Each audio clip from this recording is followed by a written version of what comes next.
I talked to some people around the league, talked to some people close to the Eagles organization for that story, and just found it interesting. I mean, the Eagles really built out their wide receivers with the thought of an NBA starting lineup. Like, they really did try to fit in pieces like, okay, who would be our starting four? Who would be our backcourt? And the idea behind it, the overriding idea was to have diversity in the route trees, to have diversity in the body types.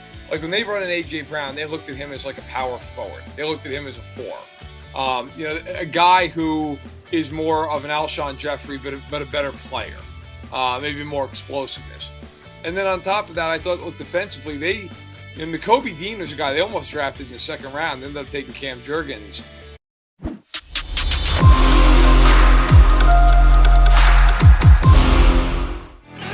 He's John McMullen. I'm Jody McDonald. We're your Birds 365 guys. We got a nice addition to the lineup here. He's been good enough to hop on with us before. We're going to have him on again down the road. That's for damn sure, because he's one of the best in the business at writing and podcasting on the National Football League. Matt Verderame from Fansided joins us here on Birds 365. Matty V, how's your summer going? It's going good. I'm looking forward to more of it before we get into camp, but the NFL doesn't wait for anybody, so I expect it to be interrupted very often. Yeah, it's going to be interrupted soon, Matt, with Deshaun Watson. But until I do want to get to that with you, but we'll start it out with the Eagles. And recently, over the past week, you took sort of a deep dive at their offseason. And now you can add Jaquiski Tartt to the mix. First, I want to get your thoughts on where Tartt is as a player. I think the calendar says a lot. I mean, you got to be honest about that. And having a player who's got significant starting experience, but he's on the market in mid-June, there's a reason for that. And then just your thoughts from your piece at Fansided on the Eagles offseason as a whole. Yeah, so with Tartt, I think he's a guy who, like you said, John, he brings a lot of experience. He played in San Francisco secondary for many years, started in the Super Bowl. Last year was a mainstay in the secondary. I would say he's an adequate player. I don't think he's somebody that's going to be an All-Pro or a Pro Bowler. I don't think that's where he's going to be, but I do think he's a steadying influence. I think he can play, and he's proven he can play a lot of snaps. And I think sometimes I think that's overlooked. Like, so not every position has to be a guy who's a Pro Bowler. Sometimes you just need somebody who's going to come in there and not screw it up. And especially in the secondary these days, where if one guy makes one mistake, you're screwed. So I think Tartt coming in, look, is he going to change that defense? No, but they have Slay on the back end. They have Bradbury. They don't need another star guy back there. They just need somebody who's solid. I think he'll do that. As far as my piece, it came out on Tuesday last week. It's just, last year I did an inside the offseason on the Chiefs. This time did it on the Eagles. I thought the Eagles had the best offseason in football. And so I talked to some people around the league, talked to some people close to the Eagles organization for that story, and just found it interesting. I mean, the Eagles really built out their wide receivers with the thought of an NBA starting lineup. Like, they really did try to fit in pieces like, okay, who would be our starting four? Who would be our backcourt?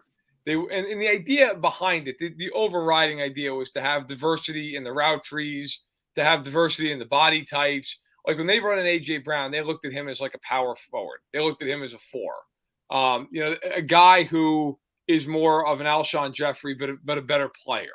Maybe more explosiveness.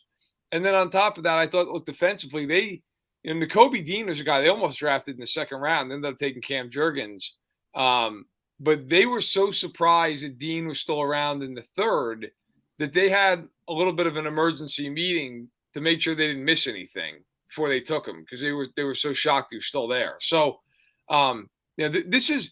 this season is all about improving, but also finding out about Jalen Hurts.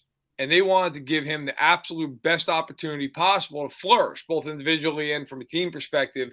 I think they did that. I think they had a great offseason, and so I was happy to put that piece together and try to give some insight into what the Eagles' thinking was and what the league thinks about them. Matty, your analogy with the Eagles putting a basketball unit together for their receivers room is very interesting. What is Zach Pascal So Zach Pascal was the gritty glue guy. Glue guy, yeah. Does a little bit of everything. So Yeah. that's listen. Maybe the Mo Peterson of the, or for those in Philly, the Theo Ratliff, if you go way back. So, yeah, I think, look, the other thing, of course, with Pascal is he has history with Sirianni, right? They both come Yeah. from Indy. So there's some of that too. But like AJ Brown's a guy that they really liked in the draft years ago, that they were enamored with then. And when he went to Ole Miss, before he went there, he visited Alabama, and he and Jalen Hurts have had a great relationship ever since. So between the relationship with Hurts, like that deal didn't just come together on draft night. I mean, they talked about that. They initially worked on it a few weeks prior. Nothing came of it. They kept going. They kept trying to figure something out. They eventually found common ground on that night. But their receiving core is really interesting. I mean, you've got a burner in Devontae Smith. You've got Brown, who's this big, physical, punishing receiver. And then you do have Pascal. You do have guys like Quez Watkins. Like I was going to say, yes, thank you. Like Watkins, who's another guy who can run with anybody. So they have a lot of speed. They also have some bigger bodied guys. Obviously, Dallas Goedert, not a receiver, but another guy who's a bigger target over the middle. So they bring quite a bit of that. And then we'll see what happens with Jalen Reagor, a former first round pick who's not performed up to expectation. I think he's somebody who they're still hoping can kind of, by the way, Quez Watkins was the shooting guard in that analogy. So, okay. and Reagor was one of the guards as well, kind of a slash and drive up the field guy. So we'll see. But they built it out with the thought of like how they build like the 76ers. So it was interesting to kind of follow that along. Well, hopefully they do a better job than the 76ers when it comes to building. On the field, I'm with you, Matt. I think the Eagles have had a great offseason. Off the field, boy, I'd look at all the upheaval in the front office, and you start to go, what's going on here? I mean, part of it is you say, all right, the rest of the league thinks a lot of the Eagles front office, and they're trying to pilfer people. But at the same time, the Eagles, for whatever reason, have been very hesitant to give out that assistant GM title, and they keep losing people over it. They finally give it out this year to a couple lesser-known people, John Ferrari, Alec Halaby, who are more football operations people, not scouting people. Right. What do you make of that? Is there anything, should we put an asterisk there? Is there anything to worry about? Or is it just, hey, people think the Eagles train people well, and that's a good thing? Yeah, I think the Eagles have had a lot of success over the years. And Howie Roseman, for all the criticism he sometimes gets in Philadelphia, has been a really, really good GM for a long time. So I think a lot of teams, when you're going to hire somebody for your front office, you don't want to take somebody from the Lions, with all due respect to the Lions. You want to take somebody from a team that's been successful. And I think that's why, if you look, Seattle over the years has had guys, ripped out of there. Kansas City, Green Bay, right? Like those franchises have been, of course, New England. Those franchises have been very successful for a long time. And so I do think with Philadelphia, look, I always believe front offices tell me who your top couple of guys are. And then you're always, and if those guys are good, everybody below them is always going to get elevated in different spots because it's a matter of time. I think with Roseman there, they have Dave Caldwell as a former general manager who's an experienced hand in the room. I think the Eagles are in a spot where they should be just fine. I do think though, yeah, look, when teams are looking to hire, the Eagles are a great team to kind of try to pick over because of the success, but also because with Roseman, he's entrenched. So if you're a guy who's younger and you maybe want to move up the ladder, it might be good to leave. I just mentioned how good Kansas City's been, how successful they've been. I mean, Brett Veach was in Philadelphia way back when, right? And of course, left when Andy Reid left and everything else. But Philadelphia's been a really successful place for a long time, whether it be coaches leaving or it'd be front office guys. There have been many who have left and done very well. All right, Matty V, I'll raise my hand and say guilty as charged when we're talking about skill position players that you look through that prism of fantasy football. what numbers you're going to be able to put up, what yards, what touchdowns, whatever. And I try not to do that, but every once in a while I fall prey. I'm going to ask you to not do that. In ranking Dallas Goedert, how high is high? And we know he's a very good blocker, and Eagles are going to run the football. Damn, they did last year. We think they'll do less this year, but he's a very good blocking tight end, whether it's in line or outside. How high a ranking do you think he can achieve? Not just in the fantasy numbers. I know those are the most important: catches, yards, touchdown, everything else, but complete tight end picture. He's surely top 10. Is he top 5 in the National Football League when this season is over and done with? Total package tight ends. I don't know if he's top 5 because that's a high bar. He's in the top 10 for sure. I would agree with you. But I think you look, you have the guys like Waller and Kelsey and Kittle and Pitts. So right off the bat, like there's 4 guys you look at and go, man, it's tough to get in that crowd. I'm a big fan of Mike Gesicki. I think he's a lot better than people realize. He's a really good player who's been in an offense where they can't throw the football. Mark Andrews was first team All-Pro last year. So for me, like right there is 6. But I think it depends on how you view the guy. And obviously, like you're just kind of talking about all around. I mean, Dalton Schultz is a really good receiver. He's not a great blocker. Ertz, despite being older at this point, can still catch the ball. Never been a strong blocker, but a guy who can catch. He's probably right on that edge of top 10 for me. Hunter Henry's really talented. He's again not a great blocker. Somebody who also has an injury history, so you could take Goddard over Henry for me. But yeah, he's probably in like that 8 to 10 range. I think would be fair. And if he has a great year, sure, of course you could move up. Right. But he's a valuable piece for them for sure, whether they're running or they're throwing. And I think in the passing game, he's going to have to be a little more valuable for them here going forward. They know they need to throw the ball more and more effectively. I mean, they were the number 1 run offense in the NFL last year, a lot of that being because of Hurts. But they were a middling pass offense, despite the fact that they played a lot of pretty mediocre teams. So they know that. I mean, that's why they went out and they got A.J. Brown. But this is a team now with A.J. Brown and Devonta Smith. I mean, they should have more space for Goddard. Goddard should be working against a lot of linebackers, one-on-one. He should have more advantageous matchups this season.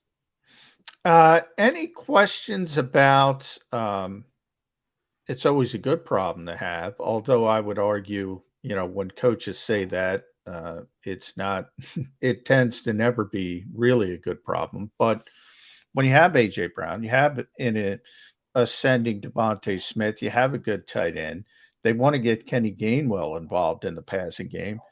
There's only one football. And, oh, by the way, you don't have a high volume thrower. You have a run-based offense. Any concerns about guys not getting the football enough and starting to chirp? I think you always have to have a little concern about that when you have a talented offense. But at the same point, they needed to add a big-time receiver, in my opinion, and they did. I don't know, other than A.J. Brown, and maybe Smith, although he's so young, does anybody have the right to really chirp on the Eagles if they don't see 12 targets a game? No, A.J. Brown. They don't have the right, but that doesn't stop them at times. It doesn't, but I feel like as a coach or a coordinator, you could be like, hey, so-and-so, shut up. Go catch the ball when it's thrown to you. I think it's different. Years ago, the Eagles had the dream team. That's a harder thing to manage because you got a lot of egos, big contracts, big names. It's a lot easier to tell some guy who's really not accomplished a whole hell of a lot to just be, hey, man, look, you just wait your turn. And when the ball comes to you, you catch it. That's what you do. I don't know that the Eagles have that problem. I think that's always a bigger thing. For an example, we've seen in recent days, and Tyreek Hill starts a podcast, and he never had a podcast or a radio show in Kansas City. And he goes to Miami and gets $120 million. Now it's a podcast. I don't know how that's going to go. And the first thing that happens is all of a sudden all this talk about how he didn't get enough targets. Man, 159 targets last year. Now, he has the right, I guess, theoretically, because he's so talented and he's been so productive to complain. But I think if you're a guy who's not nearly as accomplished as someone like a Tyreek Hill, like you're not going to go up to Nick Sirianni in the third quarter and say, hey, I've had 3 targets. You're like, that's nice. That's about what you should have. So I think the Eagles will be okay there. The only guy they got to make sure they feed is A.J. Brown. You give him $100 million, you better get the ball quite a bit. Yeah, I don't think he'll be the guy. If someone's complaining, I would doubt that it's going to be A.J. Brown. Right. I want to take it national with you. And you and I had a chance to talk over the weekend, and we talked about this, but not to our Birds 365 audience. The unique situation they've got going on in Baltimore right now. Lamar Jackson, last year of his contract, still unsigned, haven't had any substantial conversations. They've had some conversations, according to Lamar this week, but not substantial. They're not close to getting a contract extension done. If we optimistically believe that Lamar will not allow this to affect his play, that he can stay narrow focused, one of his coaches said that this week. The guy's amazing in that he can stay on task. He doesn't let the outside world bother him a little bit. Assuming that, how much of a distraction is it for everybody else? If Lamar can stay focused, but everybody else has to be answering questions about why isn't Lamar signed? What are you going to do if Lamar doesn't sign? Do you think Lamar will play differently because he doesn't have the guaranteed money coming his way? How difficult will it be for the Ravens to go forward if they can't get this deal done with Lamar into the season? You know, I think it's a really fascinating situation, as you mentioned. Like I can't remember any time in my life, either as a fan when I was a kid or as an analyst now, where a team wanted to pay some guy a fortune and he just didn't want the money. That is a rare thing.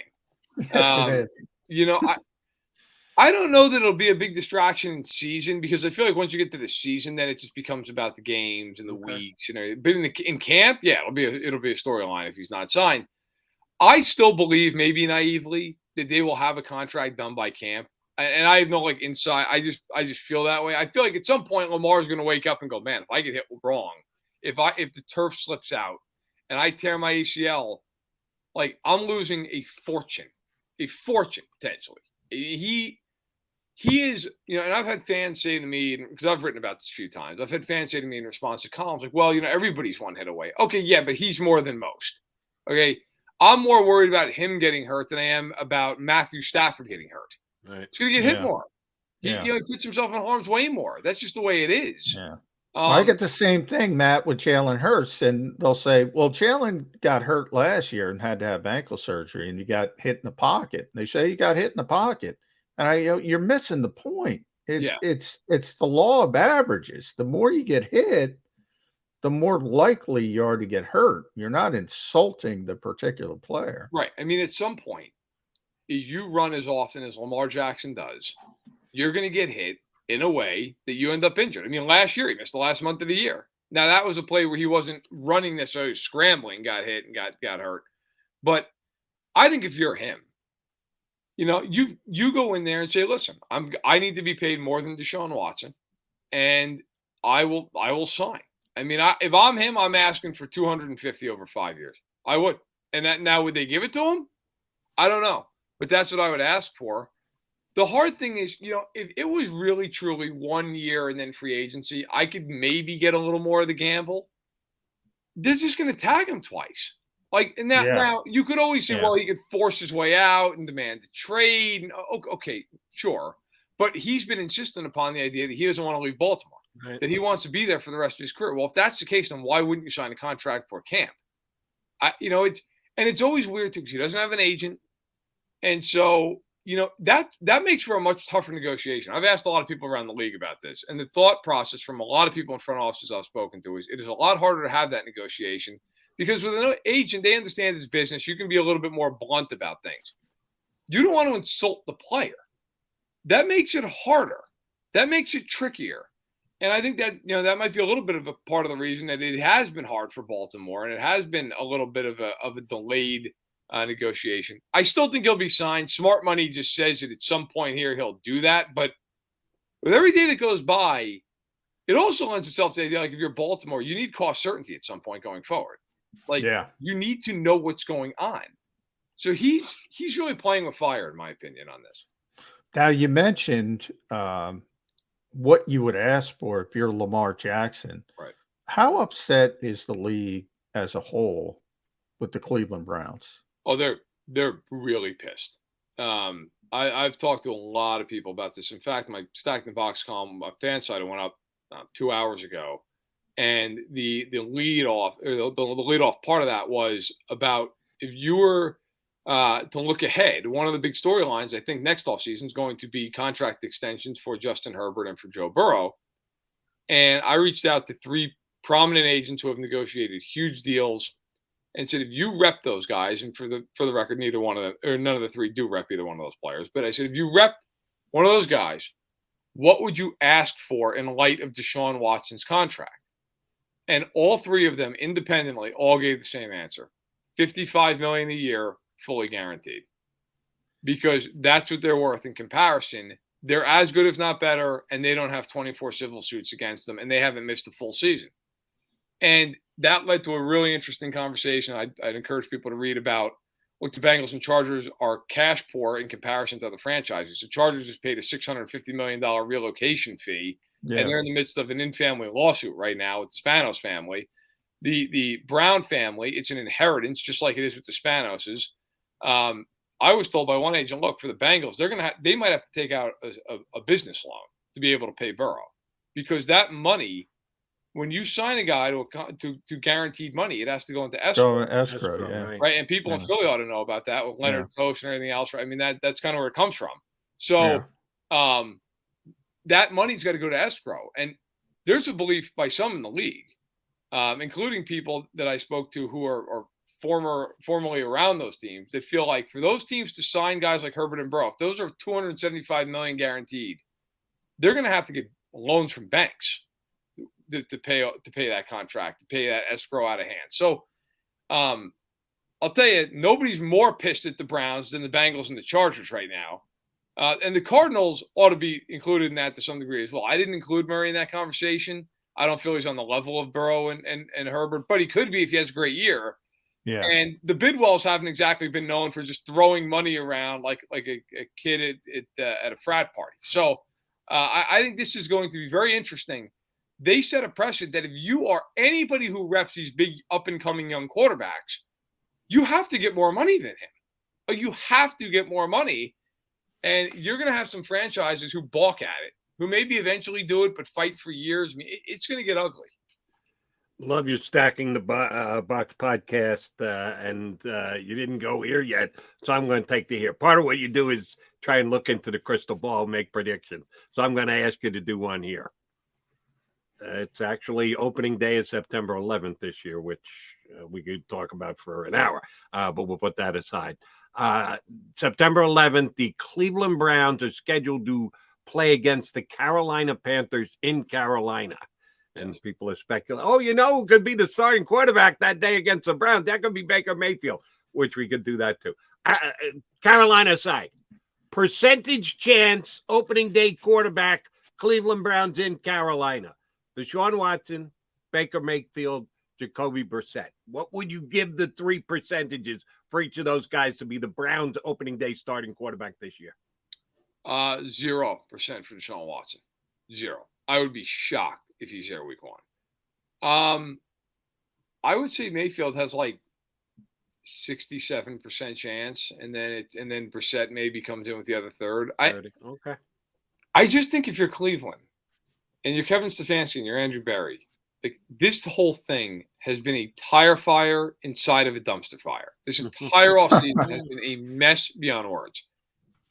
You cannot, if Deshaun Watson, and I believe, look, my own, just, I don't know, somewhat educated guess, I think he's going to get suspended July 1st, because I think the league's looking at a long weekend and a holiday weekend and thinking to themselves, if there's ever a time to bury that, July 1st is it. And I think they want to do it before camp anyway. Yeah. If he gets suspended for the year, or he's suspended indefinitely, which I think might as well be the year, you're going to start Jacoby Brissett over Mayfield. Like, Jacoby Brissett is a very good backup. He is not a starting quarterback in the NFL. So whatever you want about Baker, and I'm not always the biggest Baker guy, he's better than Jacoby Brissett is. You need to win football games. If you're the Browns, you can't have this disaster and then win 6 games. I mean, as bad as it all is, we all know the truth about professional sports. If you win, people and fans, they move on. They do. That's how it works in life. Whether it should or shouldn't, that's another conversation. But it does. And with Baker, they could maybe win 9-10 games. They could maybe threaten for a playoff berth with that team around him. So, look, it would be the most uncomfortable season I can ever remember for a team and a quarterback. It would be insanity from that perspective. But I just think if you're Cleveland, like, how would that look if Watson gets suspended and then you trade Mayfield? Those fans are going to go out of their minds. Like, you need a quarterback. So I think they're almost stuck. The only reason I say a third for Brissett is if Mayfield just goes so nuts that they just have absolutely no choice. But I think there's a better chance than not that he's starting week 1 for Cleveland.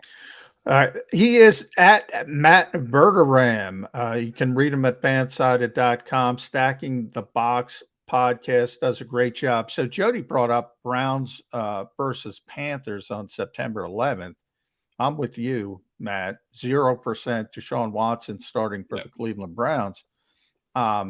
Baker Mayfield, I think if I were the Browns, I'd have him start. But I want a percentage that Baker Mayfield's starting in that game because I'm at 95. It might not be for the Browns, but it might be for the Panthers. It's 100. Yeah. He's starting for one of them. He might as well just fly to Charlotte now and just start loosening up because he will be there. Maybe I don't want to get dressed yet. But he will be there. I know some people have said Seattle, and I guess, you can never say never in the NFL, but I think Seattle quietly would be just fine if it went 4-13 this year. Like, Seattle they built up a lot of currency with the fan base, been good for a long time.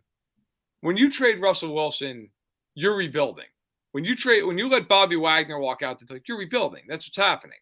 So I think at this point, if you're Seattle, like, what is the point in acquiring Baker Mayfield? So you're going 6 games? Yeah. It's not like Baker's going in there and making them a playoff team. Now, the same's probably true about Carolina, but Carolina's a little bit more talented than Seattle. But the same's probably true. But Matt Rule has to win this year, or he's going to be changing zip codes. So I think, for him, there's a desperation there that doesn't exist in Seattle. Like, John Schneider's not getting fired if they don't win this year. Like, nobody thinks they're going to win this year. They understand that.